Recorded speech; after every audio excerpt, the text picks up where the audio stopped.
Je t'amène dans une maison un peu spéciale.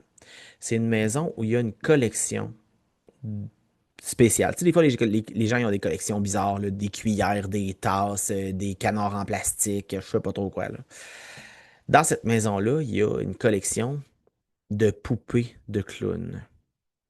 Des petites poupées, des grosses poupées, des poupées qui sourient, des poupées qui font des grimaces, des poupées tristes, des poupées drôles, en chiffon, en plastique, en bois, en métal, tu sais, des poupées au sens large, là, plein de figurines.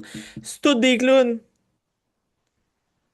Ça fait un peu peur quand même, là, parce que c'est bizarre, là. C'est toutes des clowns, puis quand t'es là-dedans, dans cette maison-là, t'as l'impression que les clowns, ils te regardent, là, tu comprends? Puis il y en a plein, là. Fait qu'on est dans cette belle maison-là. Il y a un couple qui habite là.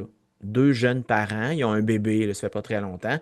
Puis, tu sais, leur bébé, il est pas tannant, là. C'est juste qu'eux autres, ils n'ont pas encore fait d'activité en amoureux avec, tu sais, depuis qu'ils ont un bébé. Fait que là, ils ont envie de faire une sortie. Fait que là, ils cherchent une gardienne. Fait que là, il y a une petite fille de genre 11 ans qui vient de faire son gardien averti. Fait que là, elle cherche des contrats de gardiennage, puis elle voit ça passer, que ce couple-là, il cherche une gardienne. Fait qu'elle les contacte pour leur dire, moi, je pourrais garder votre bébé. Ça me ferait plaisir. Surtout que, tu sais, ça va être facile, là. Le bébé, il va dormir déjà. Il y a la télé qui joue pour avoir un petit bruit de fond. Puis la fille, tout ce qu'elle a à faire, c'est d'être assise sur le sofa avec son téléphone, un livre de lecture, ses devoirs, peu importe, mais tu sais, elle relaxe. Puis là, je dis la fille, mais ça pourrait être un garçon, mais moi, dans la version que, tu sais, dans l'histoire que j'ai entendue, c'est une fille, là. Mais tu sais, ça aurait pu être un gars, là.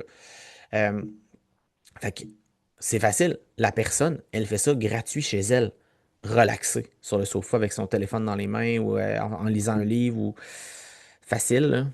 Tu sais, peut-être qu'elle fait des bracelets aussi avec des cordes, peut-être que, tu comprends, un loisir comme ça, facile, payé, pour le faire en plus. C'est malade.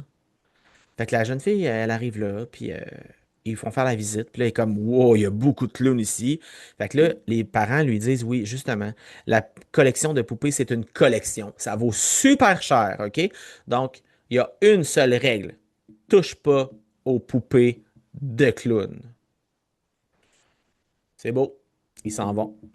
Elle, tu sais, ils fournissent même, là, tu sais, genre des chips, du jus, du chocolat, tu sais, belle soirée en perspective, là.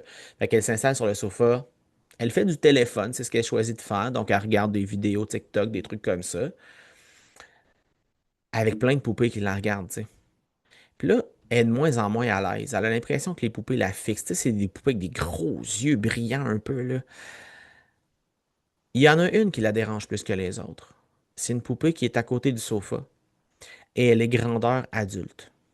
Elle est assise par terre. Puis la fille, elle a vraiment l'impression que cette poupée-là la regarde. C'est tellement, tellement fatigant là, qu'elle est plus capable. Elle décide d'appeler pour demander la permission de bouger la poupée. Fait qu'elle compose le numéro de téléphone de la mère, qui répond au restaurant avec une voix un peu paniquée. Et la jeune fille lui dit, inquiétez-vous pas, madame, là. Le bébé dort encore, tout va bien. Il y a juste une chose. J'aimerais ça pouvoir bouger une poupée. Il y en a juste une qui me dérange un peu, là. J'ai l'impression qu'elle me regarde vraiment beaucoup. C'est la poupée de taille adulte à côté du sofa. Et la mère a répondu, prends le bébé, puis sauve-toi.